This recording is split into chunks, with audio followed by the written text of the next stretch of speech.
excuse me, on the left over here, we have individuals who are religious fundamentalists, religious fanatics, and this is the expression, RT-PCR, real-time PCR expression of the VMAT2 gene.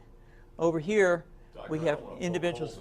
So let me complete. So over here, we have individuals who are not particularly fundamentalist, not particularly religious, and you can see there's a much reduced expression of this particular gene, the VMAT2 gene. Another evidence that supports our hypothesis for the development of this approach. What you're suggesting here is by spreading this virus, we're going to eliminate individuals from donning on a bomb vest and going into a market and blowing up the market. So our hypothesis is that these are fanatical people, that they have overexpression of the VMAT2 gene, and that by vaccinating them against this, we'll eliminate this behavior. So we have some very, very remarkable data in this next slide. Here we have two brain scans. These are fMRIs. These are two different individuals with different levels of expression of VMAT2. On top is an individual who's a religious fanatic, an individual, and we've repeated this numerous times, that has high levels of VMAT2. Now, this individual down here who had low levels of the VMAT2 gene, this individual would self-describe as not particularly religious. In each case, these individuals were read a religious text.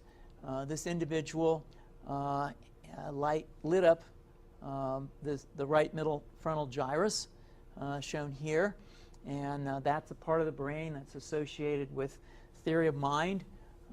It's a part of the brain that has to do with intents and beliefs and desires.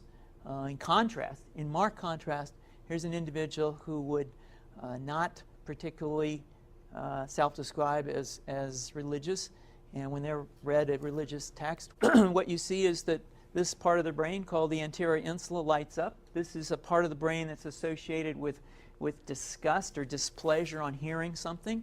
So you're suggesting I take a CT scan with me when I'm evaluating people to determine whether I put a bullet in their head? So the data that I'm presenting here supports the concept that we're proposing, and I think that we would not propose to do CT scans or fMRIs on individuals out in the hinterlands of Afghanistan. The virus would immunize against this VMAT2 gene, and that would have the effect that you see here, which is it's essentially to turn a fanatic into a normal person. And we think that will have major effects in the Middle East. How would you suggest that this is going to be dispersed, the aerosol? Well, so the present plan and the tests that we've done so far have used respiratory viruses, such as flu or rhinoviruses, and we believe that that's a satisfactory way to get the exposure of the largest part of the population. Most of us, of course, have been exposed to both of those viruses, and we're quite confident that this will be a very successful approach.